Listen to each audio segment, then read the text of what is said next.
when a comedian will do an Asian accent. And I start watching carefully the Asian people in the audience, and they laugh. The white people get very, very nervous. Most people are not nuts. I mean, accents do exist, and imitating one is not a prima facie a case of hatefulness. Social media was scaring the shit out of everybody. This was the enforcement mechanism, and it emboldened people. Wokeness on top of that is just a sick, disgusting ideology. I just always knew in my gut that I had to oppose that. Defending Louis, I was also striking a blow for the notion that the presumptions of innocence were important, meaning that if the customers wanted to see him and I wanted to present him, and there's a closed community here of people who want to see Louis C.K., who's not been convicted or even charged with any crime, that is not the business of the greater society. The ad hoc nature of the outrage and believing all women and all this stuff is just absurd at this point. Kamala Harris's husband was accused of doing much worse than anything Louis C.K. was ever accused of, and nobody cared.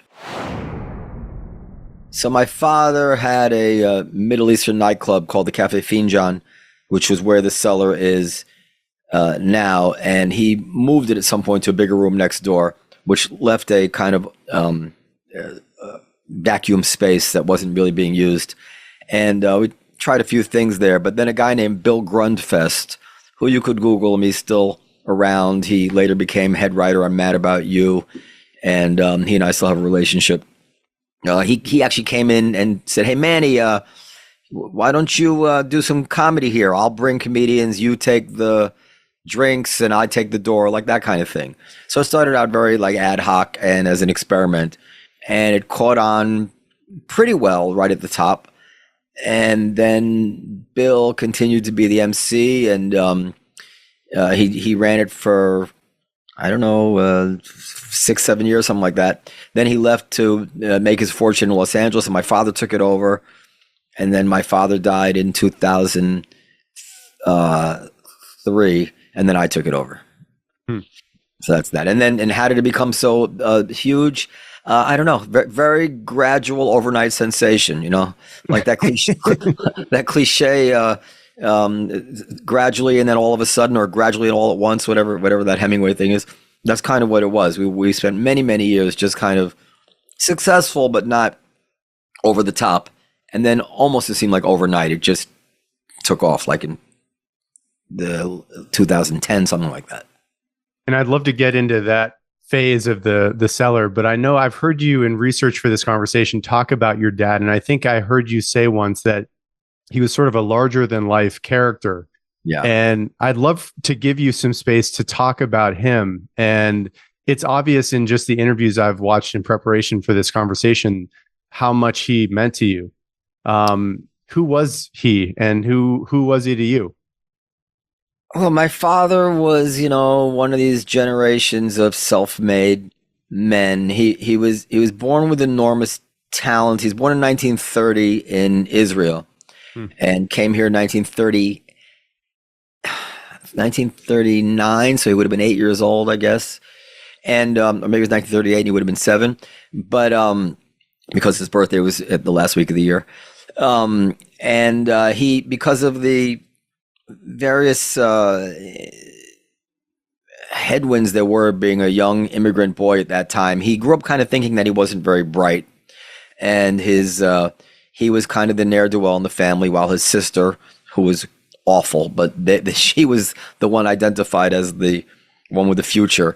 And he kind of just bounced around until he was 30 years old. He sold brushes. He was a taxi driver. He was a merchant seaman. He got fired from things. He, you know, all kinds of shit.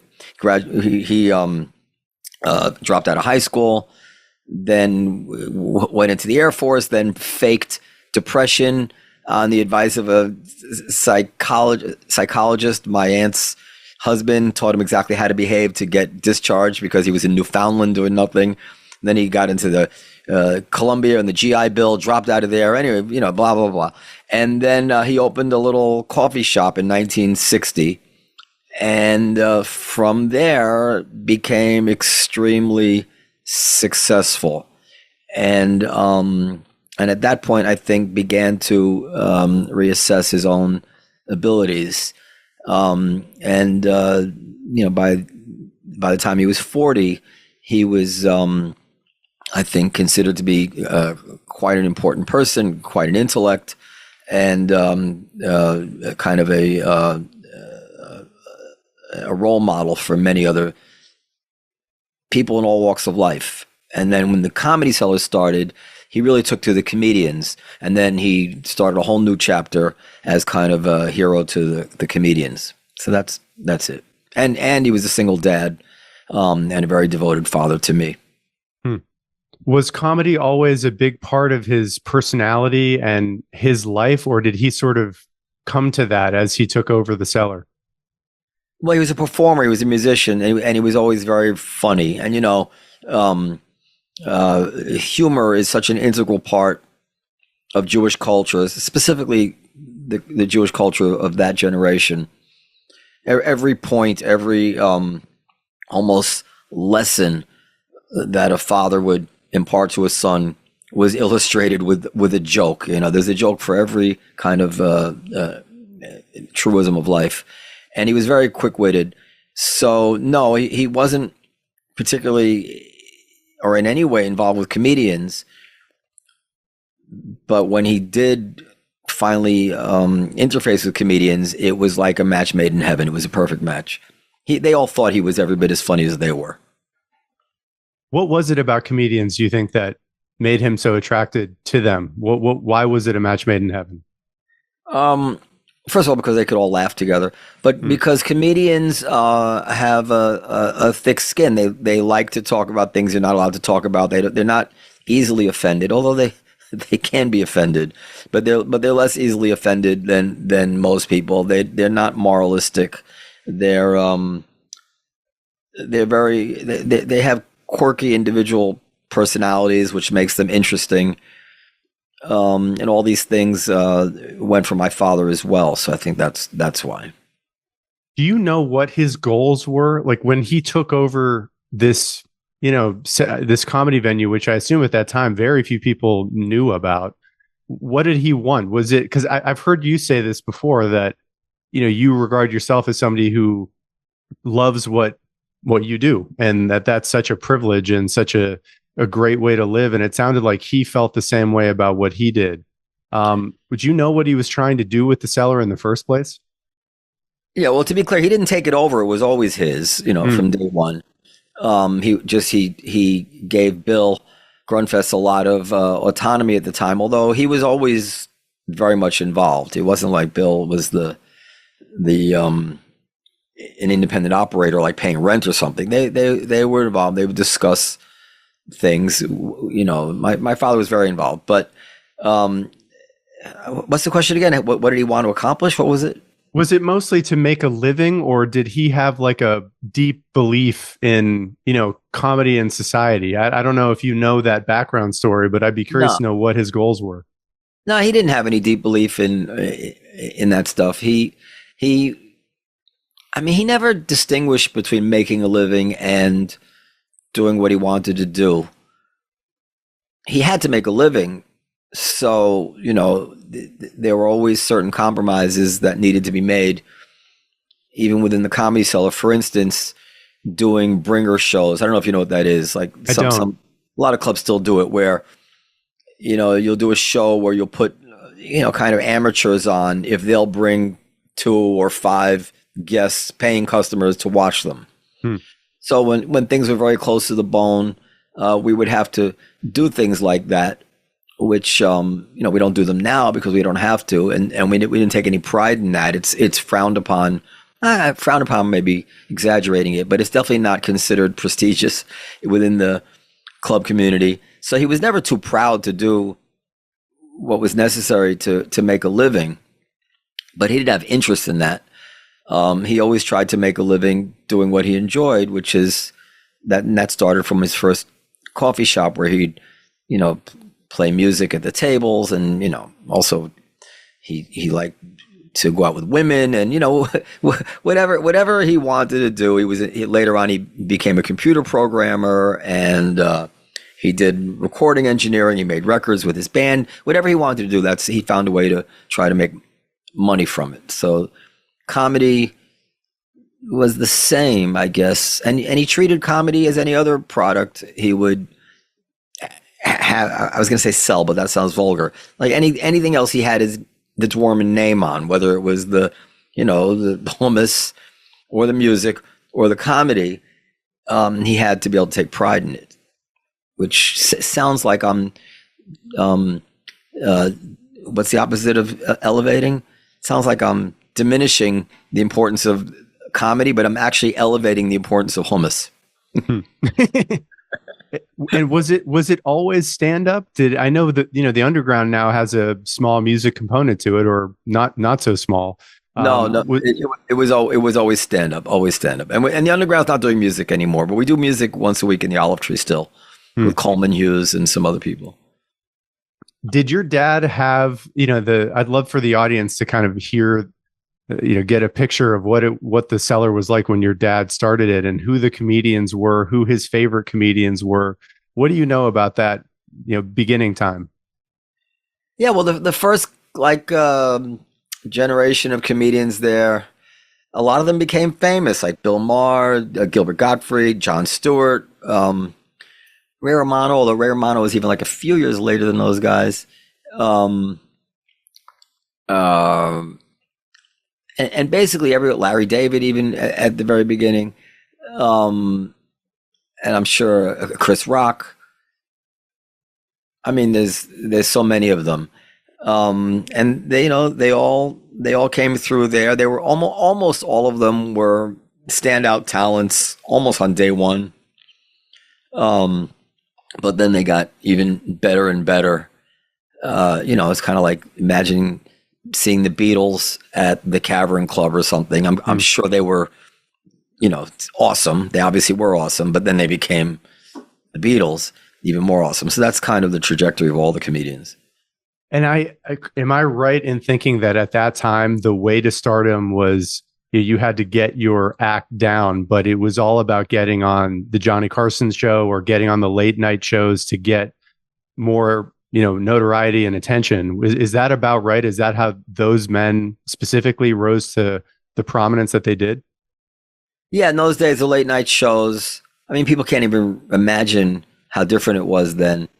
There were, 3 major networks. This is even before the Fox network was anything.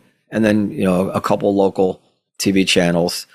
And, everything that's now dispersed in a million different directions was funneled through 3 late night networks, basically. And so it was a huge thing to be able to get on the Johnny Carson show. And if you had a successful appearance on Johnny Carson's show, this very often led to sitcoms and movies and whatever else the pot of gold was. So yeah, that was huge. And actually, we were never. This is part of the reason I think we were slow in succeeding. We were never actually a feeder club to those shows. That was more like Catch a Rising Star and the Improv, some historic clubs that don't exist today, Comic Strip, which still kind of exists today. I think the first person that ever really launched their career from the Cellar was Ray Romano when he asked the Letterman show to come down to the Cellar to see him. And he was instrumental in that. I wonder if he's ever told that story. I should probably get that story from him before, just to have it archived somewhere. But yeah, he was a huge factor for us, and he was very loyal to us and had a tremendous amount of affection for my father. He even dedicated, after my father died, he dedicated one of the Everyone Loves Raymond episodes to him. And that was the first one that was really fed through the Cellar. But yeah, that was the way you hit it right. I mean, that was what the goal was: get on the Tonight Show. Do you think your dad had a particular talent for identifying stars? I think I've heard you say this in a prior interview too, that there were just certain people whose talents. I think Jon Stewart was one that I heard you mention, that from the jump it was obvious that he was a very talented comedian. Was there something that your dad and his crew and maybe yourself, looked for back in the day and maybe now, that you think is true about how you can identify someone like that? Well, my father and especially in music, did prove to be good judges of talent, but I think he would also downplay it in the sense that I mean, I don't know where the essence of truth is. To us, it first of all seems kind of obvious, and second of all, part of it is just having the humility to not substitute your judgment for the judgment of the audience. Now, there are times when he and I, and again, this goes for music as well, would see something in someone which caught our fancy, something interesting about them, something charismatic about them, and that where other people didn't see that, and that we proved to have been correct. But I wouldn't want to overstate that. I think that quite often where these bookers go wrong is that they get enamored with themselves, and they I don't even know what goes through their minds. It's like similar to like dumb politics, but they get enamored with some sort of stupid checklist of things that they think is things that are good or important or not important, things that are classy, not classy, things that are that sophisticated people like and unsophisticated people shouldn't like. I mean, unsophisticated things that sophisticated people like and things that unsophisticated people like, and they want to be on the side of the sophisticates, and they just become so tangled in this web of what's the word for it? Just like arrogance and pretense. Yeah, pretense is a better word. It's not coming to me, but that they just flop.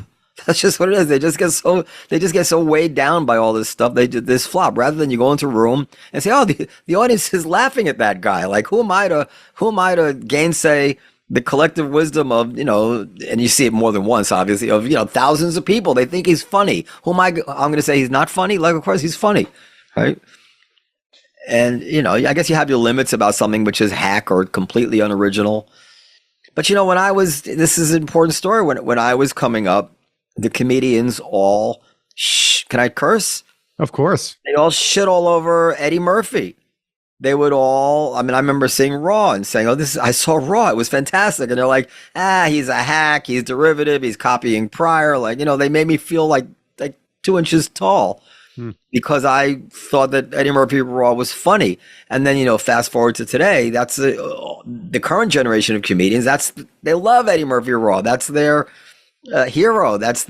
Some of them went into comedy because they saw that movie. So it was it's a very clear illustration how the collective wisdom can be totally wrong at a particular time because they've got all this nonsense in their head, There's a man I see on pictures every time I go to one of the 4 venues who just in my friend group and I think on the internet has had a bit of a resurgence of popularity, who died very young, Patrice O'Neal, who I believe from the interviews I've watched of you, you and especially your dad knew him, and there was some contention there between himself and your father. I wanted to make sure I gave some space to you to share anything that comes to mind about Patrice, because he just seems to have this resurgence in, I don't know if it's just the online zeitgeist or in culture in general, but I wanted to put that to you to get any stories or thoughts you have about the man and the relationship that he had with the Cellar and with your dad. Well, nobody ever denied his talent, but he was a very surly, difficult, contrary guy who didn't kind of have more than respect, he had a kind of disdain for the kind of social compact, as it were, of a performer vis-a-vis the audience, meaning that he didn't give a shit if he didn't, about being fun. If he didn't feel like it, he would trash the room, and he would almost consider it a badge of honor that somebody walked out or they hated him, and obviously, as a club owner having to make your living here, this was going to aid you because you want your customers to be happy, but it goes beyond that. And a lot of comedians still have some of this, but he really had it on a grand scale. He did everything big, which is that I don't respect that. People are coming to pay money to watch you perform, and often they've gone. I mean, it wouldn't matter if it was a impulse decision that decided to walk in, but often they've planned for it and made plans with their friends, and they got babysitters, and they go for a night on the town and they come to see you perform. And I do not respect the notion that as a performer you say, it doesn't matter, I'm going to do what I want to do. It's obviously wrong. I don't know why the comedians respect it. If you go to see a concert and the performer says, I don't feel like it, I'm just going to play whatever. Kids songs tonight, you'd say, who does he think he is? But comedians, some of them have some sort of respect for that, and I get it in the sense that they do have to have some freedom to experiment, to push forward, to take risks, so that they happen on insightful and creative things that they wouldn't have thought of. It's all there. It's all valid in the proper proportions.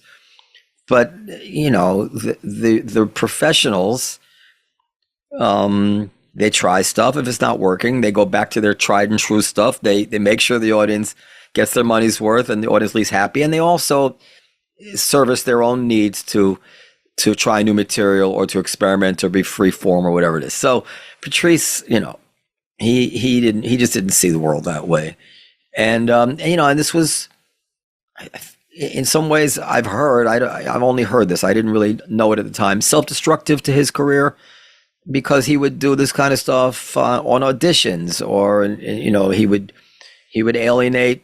I think there's some story that goes around podcasts about when he had a thing with Spike Lee, and Spike Lee was, I can't take this guy, stuff like that. So that was Patrice. He was so talented. He had significant success despite being his own worst enemy. But just imagine if he had chosen not to be his worst enemy, and maybe he'd also still be alive. I don't know. But having said all that, I liked him. I had a good relationship with him. He was one time very insulting to my father, personally. But that's, these things happen in that world. That's not really, doesn't define much. What was his talent? What made him so good? Patrice was very, very insightful about human nature, about the real unspoken dynamics that were going on, especially between men and women. And then he was fearless. He would say them out loud, and he didn't care what anybody thought. And that was his talent. Well, I mean, he had certain natural physical talents. He had that big voice. He was huge. He had this charisma. You didn't see Patrice. You only had to see him once, and you never forgot him, right? It's not like one of these comedians. Was that the guy? Was that? I'm trying to remember. Like he was huge, right? But then he also, as I said, he had deep intellect and a deep observational eye, and so he's revered for that as well. I want to get back to the history here. I know you went to Penn for law school. Yes. How in the hell did you end up back in the comedy world, taking over your dad's club? What's the transition story? What's the background as to how you got to be in the position you are in the first place here? So I went to law school. I thought I wanted to be a lawyer. Obviously I was good at it to go to Penn.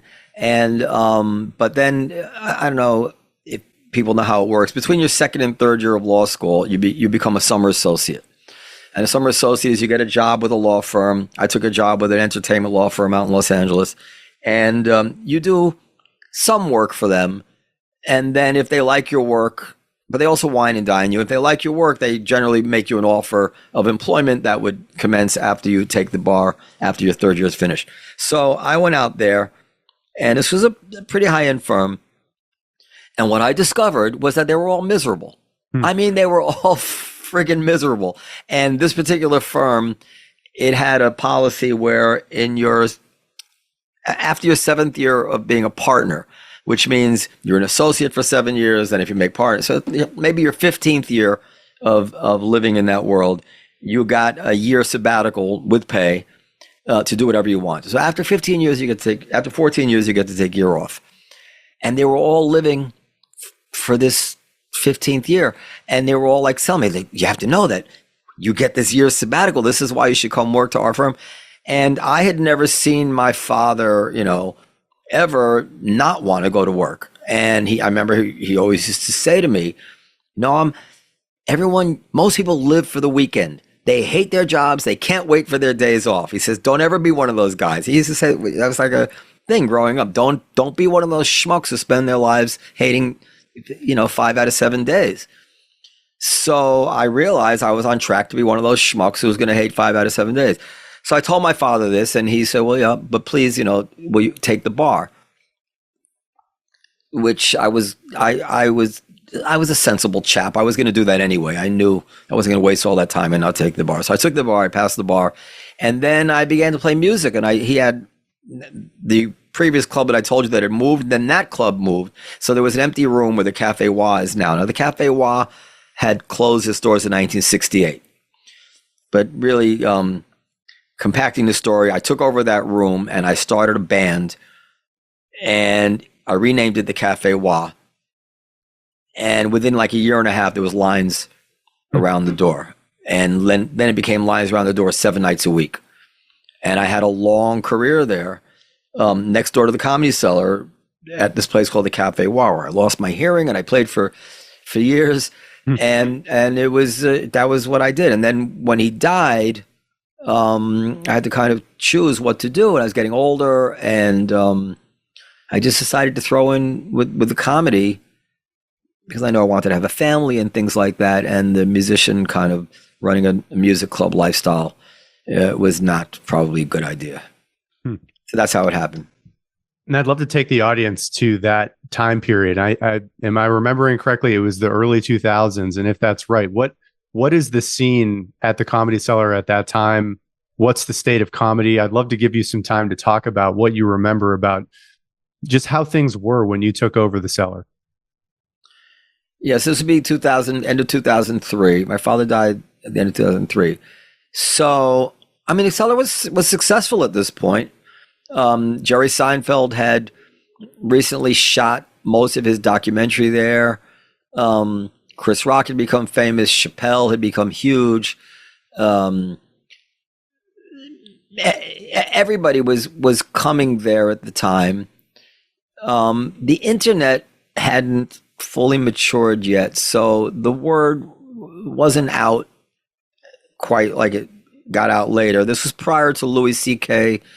doing his show, which became huge, which really kind of gave us a boost. But when my father died, and Colin Quinn was doing his show, Tough Crowd, which had been his kind of version of what went on at the back table at the Comedy Cellar. But I remember thinking and saying to my father as he was in the hospital before he died that this was our peak. I didn't really see how we could go anywhere but down from where we were. And I was worried about it because I feel Colin's show is going to get canceled and Chappelle's show will eventually fade out. And, we're experiencing this wave now. In retrospect, that level of business was nothing compared to the business we have now. We were doing 2 shows on a weekday and only one of them was sold out. Now we do 3 shows and they're all sold out. We have 70 something shows a week and 4 different stages there. We had one stage with probably 15, 18 shows a week. So, I mean, you can't even imagine but I remember thinking we couldn't get better than that. But that was the scene. That was the scene. And then it just kept growing. It just kept growing. What is your explanation as to why it has kept growing for so many years? I'm sure you think about this and have talked, to your business partners and your family about this. How do you make sense of why a small comedy venue with 120 people crammed in there is a ticket that's nearly impossible to get in New York? And obviously you have multiple clubs, but what do you make of that? I don't know. I mean, it's definitely the product of a lot of good decisions, and it's also a product of the cultural trends that, I can't take credit for. So if you have a sold out folk music club that puts all the other folk music clubs to shame, you're running things very, very well. On the other hand, you can't take credit for the fact that folk music happens to become very popular at a particular time in the culture. Right now, comedy is very, very popular. Comedians are selling out Madison Square Garden. I mean, we've never seen comedians so popular, right? So we benefit from that. On the other hand, we are much, much busier than the other places. We're lower priced. I think we have better shows, and I think we have better atmosphere, and I think we sweat the details of each customer's kind of satisfaction in a way that I don't even think the other clubs concern themselves with such things, to be honest. Like, I spend my morning every day answering customer emails. We send out emails to every customer immediately after the show, like 30 minutes after they walk out the door, they get an email. How was everything? Was this good? Was that bad? And I follow up. If I get an email from a customer that their Coke was flat or the ice was melted in their drink, I spend my morning following up on that. Who was the waitress? Why did it happen? How, trying to make sure it doesn't happen again. Refunding the customer, whatever it takes. So this stuff adds up. And by the way, Amazon operates the same way. I don't know if you ever had any experience with Amazon customer service or whatever it is. They'll do anything for you. And so I that can't be irrelevant to the Amazon success. I've heard you talk about the design of the venues as well, and how you want to make it a little bit more crowded in there than might be comfortable. And that a lot of the design, which is something just as a longtime customer, I'd never really considered until I heard you say it. There's a lot of thought that goes into how the experience is structured. And there's almost nowhere like it in society anymore, where no one is on their phone. Everyone is scrunched together and you're watching a person with a microphone talking. I'd love to give you some space to talk about the thought that goes into just the design of the experience in there for the customers, and how you think that may have helped the growth of the Cellar, and why you think it works. Yeah, well, this may be something that my father and I have. Maybe it's probably genetic in some way that he could too. Just sit in a room and feel when it was right or not right, and it's the product of so many little details: the right level, the lighting, the height of the stage. You want to be seated and feel claustrophobic. You don't want to see empty spaces. The colors, the building materials, it all adds up. This stuff is all important. And yeah, I don't think the other clubs. I mean, I've been to some other clubs that I thought were pretty good. I still haven't been out to Rogan's Club in Austin. I've heard that it's good. I've been to the Comedy Store in LA. It's pretty good. But people love the Cellar. And the phone thing that you mentioned, this is interesting to me, because when Chappelle started doing shows and demanding that everybody use these Yonder bags, I don't know if you know what this is. Sure.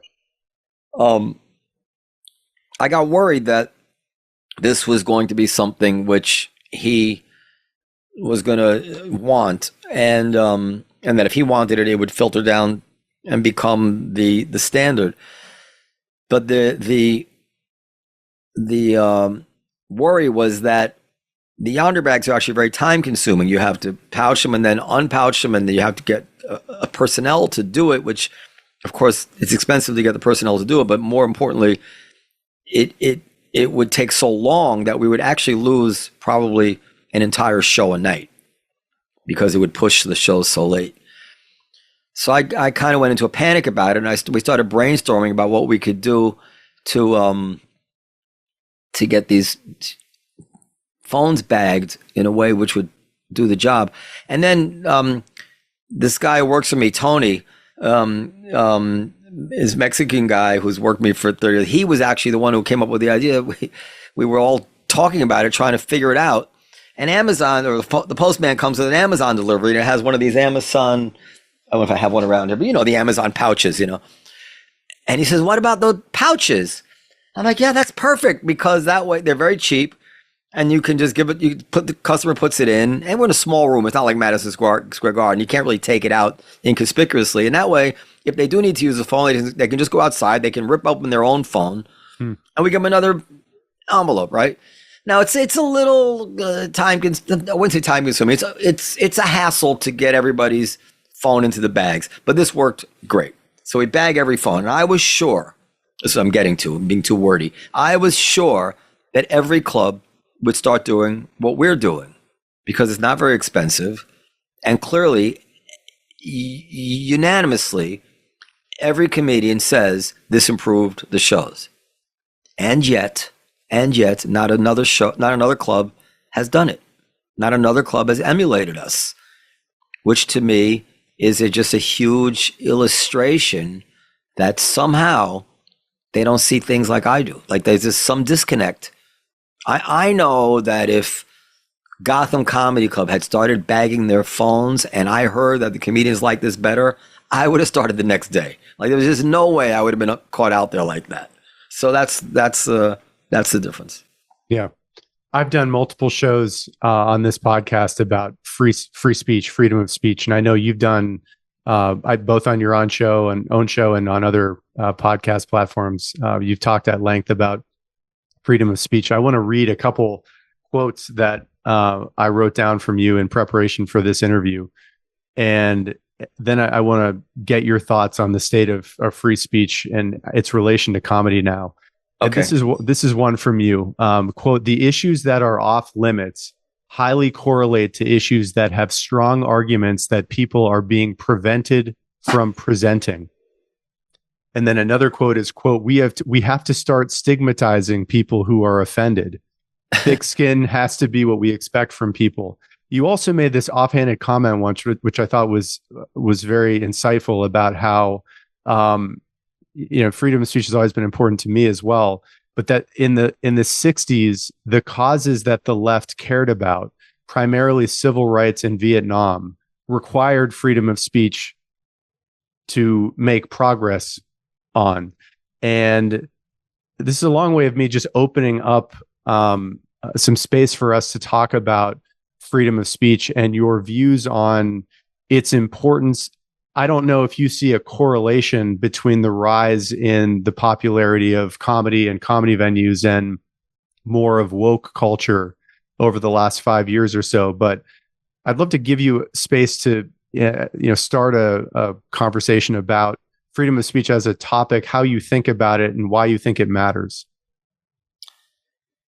Well, I mean, it matters for the reasons that you've said. It's everything, but I mean, you said so much. I'm just trying to think about it. I think that we were all suffocating under this kind of cloud of being afraid what we could say and what we couldn't say. I think this is a big part of the reason that Trump won. I don't see how anybody can deny that at this point. We just got sick and tired of these scolds, I was going to say rolling their eyes, but it was much more than rolling their eyes, trying to ruin us because people were saying things that they didn't like. And obviously,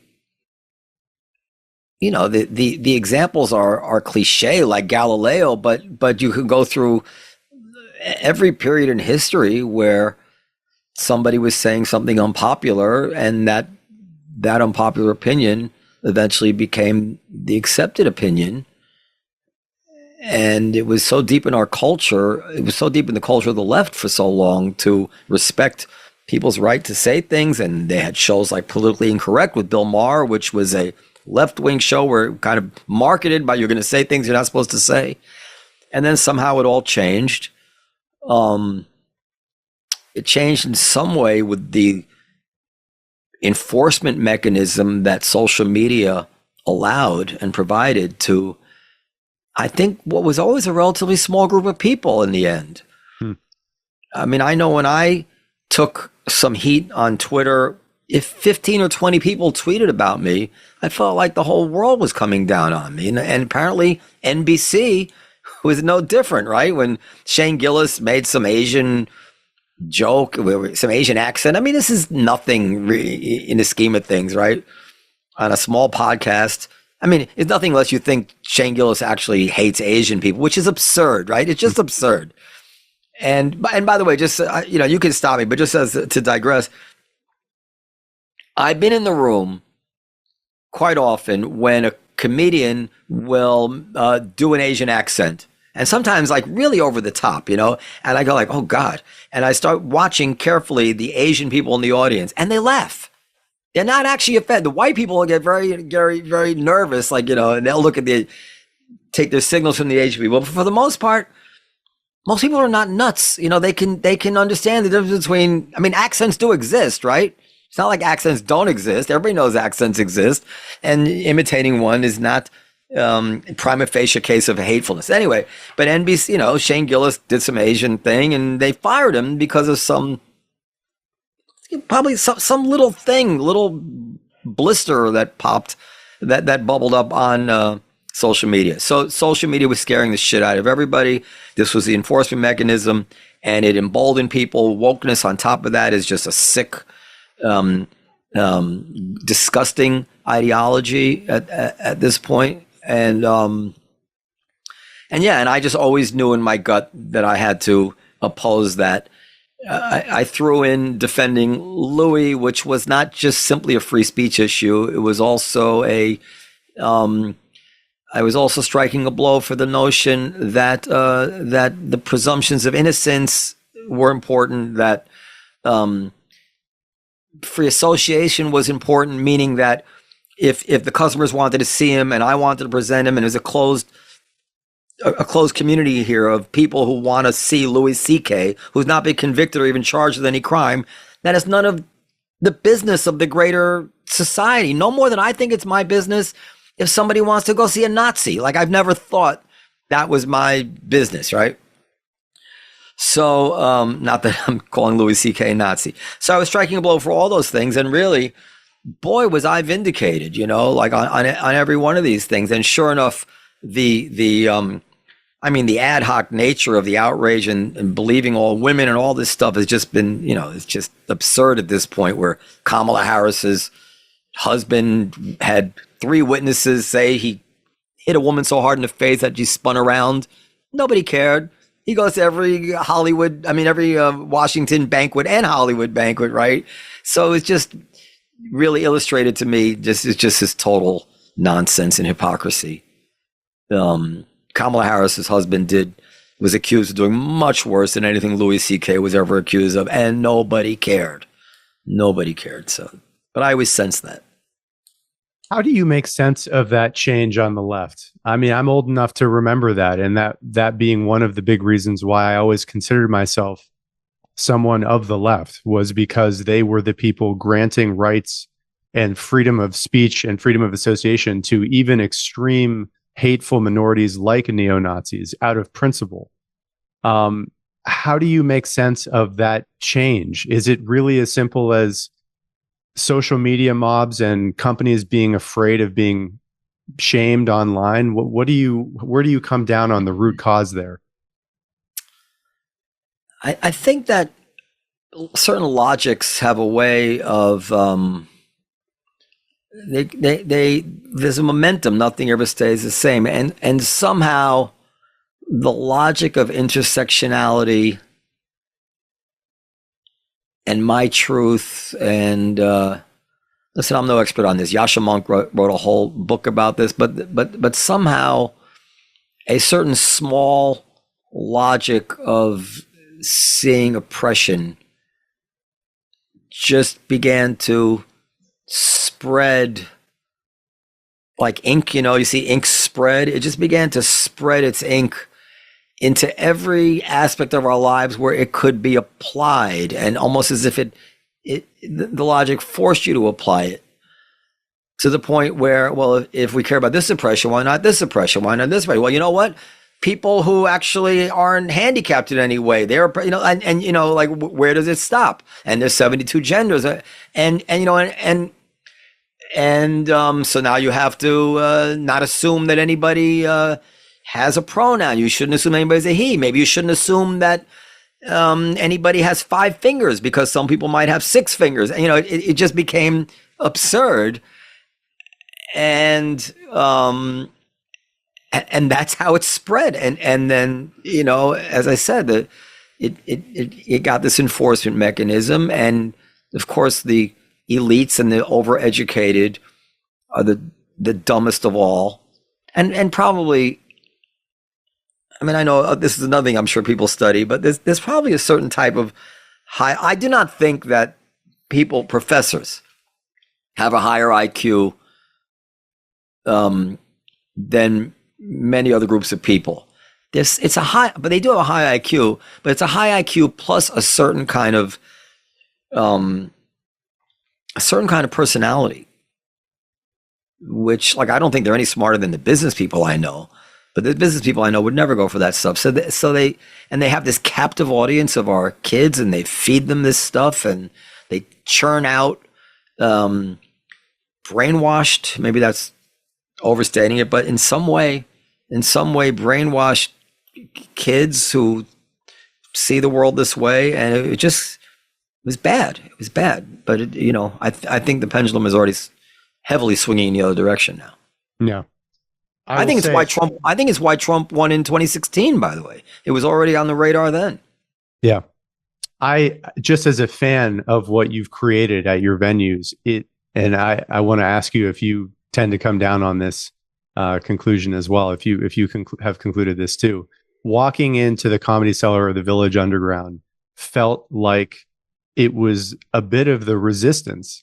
Like it was the one place left where in real life, you could hear satire of unbelievable cancel culture activity happening in the world. And there was something sacred to me about that capacity, that ability to walk in there and hear these brilliant, insightful, hilarious comedians just take to task what the reality of what was happening in academia and online. I'm sure you've thought a lot about this. Did that become, make you even more committed to the work that you do? No, I never saw it that way, to be honest. I'm happy you saw it that way. I imagine other comedy clubs were similar. No, I never saw it that way. I always just did what I thought was right. And not that I wouldn't have compromised if I had to. I have to make a living. I have a family. I'm not going to die for it, but I wouldn't compromise what I believed in without, really failing at it. And so I just stuck by what I thought was the right way to operate, and it worked, And what I did note early on is that while, my goodness, there was a period with the height of this whole nonsense with Louis where there were horrible things being written about me in basically every publication, And I said, oh God, this is it, our business is just going to, and we never saw any effect on business whatsoever. So you probably heard me compare it to, I was like the Wizard of Oz, like pay no attention to that man behind the curtain. And I began to see social media as the face of the Wizard of Oz, but maybe, well, in all the media stuff, like the Huffington Post and Slate and, the Daily Kos and all these ultra left wing public, but even CNN, and it was everywhere. That they didn't represent anything. It was just a balloon, and you could pop it, and it had no real sway or purchase with the everyday customer who were happy to come to the club. And every once in a while, somebody get upset about Louis and they'd walk out. But so what? I know you talked about wokeness earlier, and I heard you talk about a story in relation to your daughter coming back from school one day that I would love for you to share if you're comfortable. And maybe before that, I would love for you to define wokeness in your mind of what that means. And then if you're comfortable, I'd love to share your anecdote, because I think it's very descriptive of the situation I think a lot of people have found themselves in. Yeah, well, wokeness is difficult to define. It's like porn. It's hard to define. But when you see it, no, I mean, but it's some extreme level of coupling of this kind of left-wing worldview, which definitely has to include intersectionality and hyper concern for offense, and oppression, and novel subliminal forms of oppression that you can't actually define, but we have to respect other people's truths about it, and certain words and cultural appropriation, and all in one direction. So part of it also has this kind of hierarchy where essentially, like you, Mr. Asian person, you shouldn't open a soul food restaurant or wear a dashiki, but you black women, you can buy straight hair. Like it's just crazy. Rather than saying, "Oh, isn't it nice to see in America everybody picking things of other people's cultures that they enjoy and actually wanting to incorporate it into their own culture." And the melting pot actually at one point was considered a sign of white supremacy. So it's all that plus, well, I guess this would makes it cancel culture, plus the notion that there should be accountability. And it's not just enough to say, I don't agree with that person's view on that, or I think that person's a jackass. That there should be some sense of the mob, however it can exert itself, disciplining this person. And that's where it really crossed the line. So what happened with my daughter was that she was in second grade. Now, of course, my wife is of color, as they say. I want to gag on it because when we got married and we first started going out, I mean, I always knew she was Indian and Puerto Rican, but it just didn't have the same priority in people's minds that it does now. So, and my daughter, I'd say she appears white, and but of course, all our friends are very mixed, and she grew up around black people and Puerto Rican people and even trans people, and she never, I don't think she ever really thought about it. But anyway, she comes home from the second grade, and she says, I can remember, she said, "Dad, you're white, right?" I'm like, "Yes." It's the first time we'd ever discussed. She says, "Do you treat people badly?" I'm like, "No." Did you ever see Daddy treat anybody badly? She says, "Well, we learned that, well, maybe you used to treat people badly. Did you used to treat people badly?" So, of course, I was furious at this, because this was just like some second grade teacher, for her own purposes, to show off in some way, inculcating my daughter was a bunch of nonsense about race at an age when she's too young to understand it, when she still believes in Santa Claus, when the teacher is probably so dumb she actually believes in notions of collective guilt, which is exactly the opposite of what I want my children to think of. So anyway, I was furious. And of course, I didn't dare go to the school and complain about it, because at that time I was afraid somebody would, videotape me at a school board meeting or something and tweet it out, and then I'd be a villain, so I let it go. But it was such a perfect illustration of what was going on. But then what I did do was I decided to read my children. My youngest wasn't born yet. So my daughter was in second grade, and my son was in kindergarten at the time. But he's a very, very precocious kid. And I read them To Kill a Mockingbird. I said, I'm going to deal with this race thing because it's such a good book. And I thought they would get it, and they did. So I read them To Kill a Mockingbird. They were both taken with this book, and they both got a lot out of it. I didn't have to lecture them about race. But then I talked about it on a podcast, and I was reading my kids To Kill a Mockingbird. And then, of course, some left-wing person dinged me for reading my kids To Kill a Mockingbird. They wrote a whole column about, I can't even remember what the argument was about why I shouldn't be doing that. But it's how crazy things got, And they remember that book to this day. I'm very proud of reading it to them. And I'll say the book has the N-word in it, and I did not read them the N-word, which, I don't know. My main reason for not reading it to them was that I just didn't want to take the chance they might repeat it. If kids hear something naughty, they might want to repeat it. But I also had to admit that I was in some way just, it got into me in a Pavlovian kind of way that you just shouldn't read this word, even if you're quoting it. And I bothers me because I don't believe that at all. I think that's ridiculous. I think it's literature. Of course I should be able to read the word as a reality of its time, right? Just like I could describe the concentration camps. That's awful also.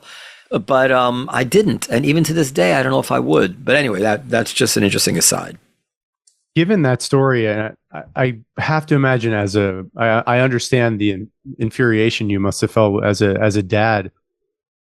Do you think, and you may have already answered this earlier in the conversation, that we are on the other side of this, that the cancel culture phenomenon, wokeness in general, the pendulum really is swinging? Where do you see this going? Maybe in relation to comedy specifically, but socially in America in general?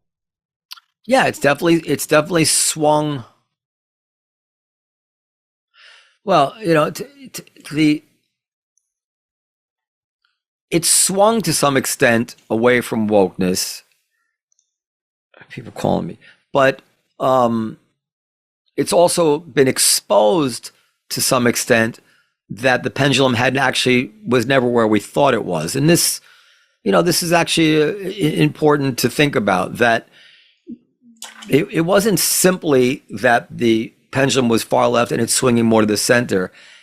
It's that the actual polled center, if you could poll it, the polled pendulum was always pretty close to the center. We were just intimidated by this, as I said, the Wizard of Oz appearance that there was so much support for people on the left. And there were polls over the last 6-7 years that talk about how like 70% of people are afraid of saying the wrong thing.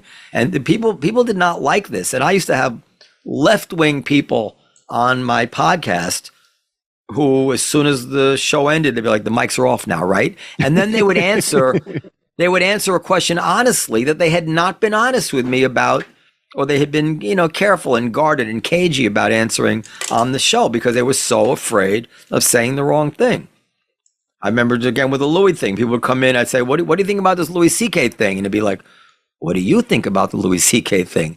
They were afraid to say it. And when I would have people interviewed at that time, guests would tell me, I'll come on the podcast, you cannot ask me about Louis.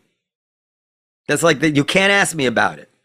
Because why couldn't I ask about it? Because not because they wanted to say like the party line thing that they knew wouldn't get them in trouble, because overwhelmingly their personal opinion was what they knew would get them in trouble. But they were afraid to say it out loud. Now they're not. They're less afraid to say it out loud now. I think maybe what you are hitting on is the need, or I certainly have this admiration for certain figures publicly for courage in that kind of an environment, in that kind of a setting. And I'm not sure I've ever heard you answer this question, but who in your mind are those people that, maybe in the last 10 years that they would give you a direct answer, whether that was publicly or privately, they were the same person? Who do you look to, if there are any figures that come to mind, as, both as comedians, as just as writers or thinkers or speakers that you really respect and admire? Well, I'll tell you who has courage. Now the courage is not necessarily an endorsement of their views. Like Chappelle, this guy does not care. He says what he thinks, and I admire that. He says some things about Israel that I wish he wouldn't say, because I don't agree with him. But I, that's up to him to say. But he's courageous. Andrew Schultz has been courageous. Now, at the same time, these people ended up cultivating huge audiences because there was a huge market for this, people being courageous. As a matter of fact, most of the most successful podcasts out there in some way are people saying stuff or giving a forum to people saying stuff which could be considered in some way courageous. Now, some of this is a problem to me. Some of this is very conspiratorial, and I don't respect it, actually. And something is going wrong with the fact that, I don't know if it's algorithmic. I don't know why people like, Candace Owens, who's saying, she's saying stuff that's so outlandish. I think it's beyond what reasonable people could disagree about. Like just crazy conspiratorial nonsense. And she has millions and millions of followers. I don't know why that is. That's a bad thing, but certainly wouldn't take away her right to say it. Who do you think has been courageous? Well, one of my favorites is someone I know who I've followed. He's still so young, but Coleman Hughes to me has been somebody who has been. Oh yeah, I thought you meant comedians. Yeah, he's he and I are very close friends. He's very courageous, very, very courageous. Yeah, I think to me it's a combination of courage with a reasonable take on what is going on. I think that may be what you're alluding to there. Is it's aligned with truth. It's not provocative just to be provocative. Right. It's an attempt to tell people what's really happening. Well, he holds himself to certain, objective academic standards of what he'll say and what he won't say. And Barry Weiss was very courageous. A lot of these people landed on their feet. And because they landed on their feet, people can underestimate the risks that these people took at the time. Yeah. But when she left the New York Times, when she wrote that pointed resignation letter, she had no idea that she was going to fall on her feet. She just wasn't going to compromise. And that was courageous. And, like I said, it's very important to remember what the situation was at the time that people did this stuff, not the fact that it all worked out. Fair. Noam, I know we're getting close to the end of our time together, and I want to just say again what an honor this has been to get to talk to you a little bit. And maybe we can close with just what's next for you. What's getting you excited? What's on your mind? I think I heard you say there might be a new venue opening up at the Comedy Cellar venue. What's up? What's going on in the future and getting you excited? Yeah, well, in April of 2023, we bought a building around the corner where the McDonald's used to be on 6th Avenue, across from the Blue Note, 6th Avenue. On 3rd Street and 6th Avenue. And, but my God, it's just so much regulation and red tape in New York City. We're 19 months into, and we still haven't been able to drive a nail into the wall. But hopefully the clouds are clearing on that one. So that's our new project, is a new comedy club. Hopefully the nicest of all the Comedy Cellars. That remains to be seen. Things don't always work out as you intend. So that's the project for the next year to year and a half. And then I focus on sounds corny, but I focus on my family now. I have 3 kids, all growing up. And that really takes up most of my attention. So between the new club and the kids, that's where I'm at. Yeah, fair. Well, thank you so much for your time today, man. It was great to meet you. My pleasure. And let me know when you're coming down to the club and get a drink or something. That'd be great.